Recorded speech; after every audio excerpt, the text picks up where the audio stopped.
Så havde vi jo bestemt os for, at vi skulle hjem til Danmark igen. Og så købte vi et spidstelt. Hjem med derhjul, ja. Og startede med at køre ringen rundt. Altså køre vestover fra Akureyri, stadigvæk op på nordkanten og ned til Reykjavik. Der havde vi nu været før. Og så til, ja, blandt andet til Tingvellir, der skulle vi jo ud. Og det var også derude Gullfoss var en fantastisk vandfald. Den har vi ingen billede af. Forbi Hekla, en vulkan, der ligger dernede på sydkysten. Og Vatnajökull, som var en isbræ, der blev ud dernede på, ja, hvad kan det være, sydøst siden af Island. Og så kom vi tilbage til Seyðisfjörður, hvor vi gik i land året før. Undervejs, der var vi kommet forbi mange af de ting, jeg har sagt nu, og blandt andet også den der svømmebassin, hvor den ene væg var klippevæggen, og så havde vi lige mur lidt rundt om. Og vand, det kom jo direkte op af jord og 40 grader varmt, så det var jo så godt. Og så Skógafoss også. Ja. Nå, har vi ikke vist dem billeder? Nej, det var okay. Ja. Skógafoss. Ja.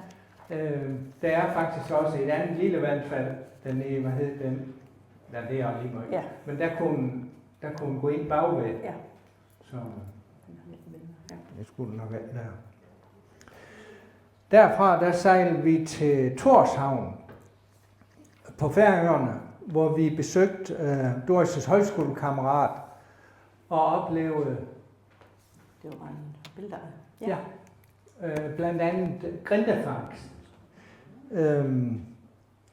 Og det var Det var 3 timer før vi skulle rejse derfra igen. Ja, det var noget i den stil.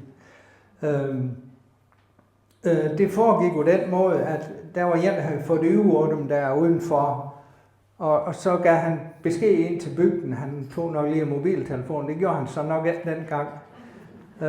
Men i hvert fald så fik de besked, og så sejlede de ud i de der både og drev dem ind i bunden af fjorden. Der var 76 grindehvaler, og så gik de ellers i gang med en stor kniv. Så det var hver blodbad. Men det var helt naturligt for dem. Det var det, de gemte til vinteren. Så alle folk i bygden, de skulle have noget. Så det blev delt lige.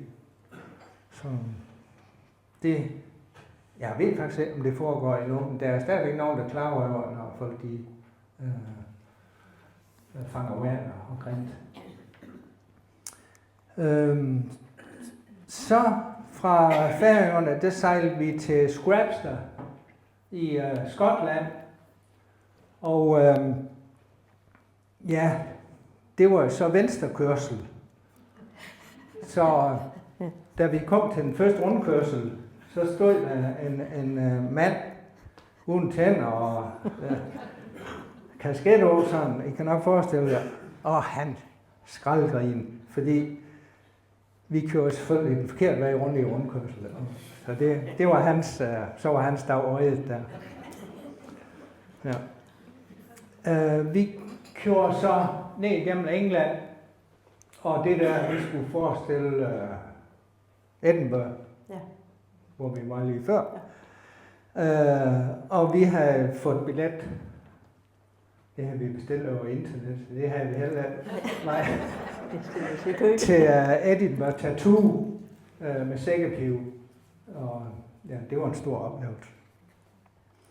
Og vi overnatter som sagt i telt ned igennem England. Det meste af tiden undtagen over først 1 års bryllupsdag den 15. august. Der var vi inde på en hotel i det lyserøde værelse. Ja.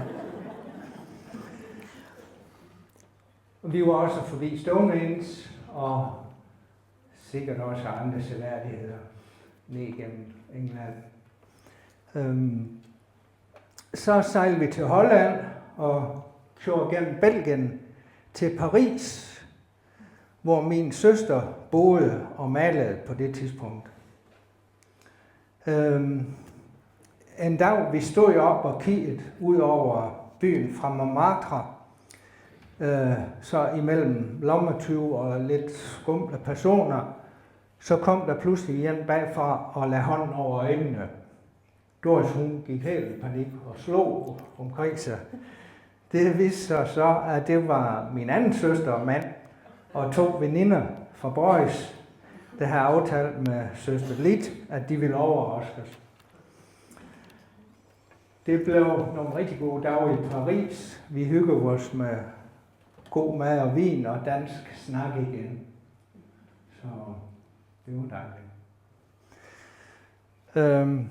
Derfra så tog vi til Schweiz og besøgte 2 gutter, som havde tjent hjemme ved mine forældre. Og vi besøgte også en anden familie i Schweiz. Det var familien til en, der hed Christoffer, som havde arbejdet på landbrugsskolen lige inden vi tog til Island. Han blev desværre dræbt af toget. Han kørte ud med traktor og gyllevogn lige ud foran toget ned ved landbrugsskolen. Lige før vi rejste til Island. Vi havde fundet hans adresse, families adresse, og bestemt, at vi ville besøge dem på vejen hjem.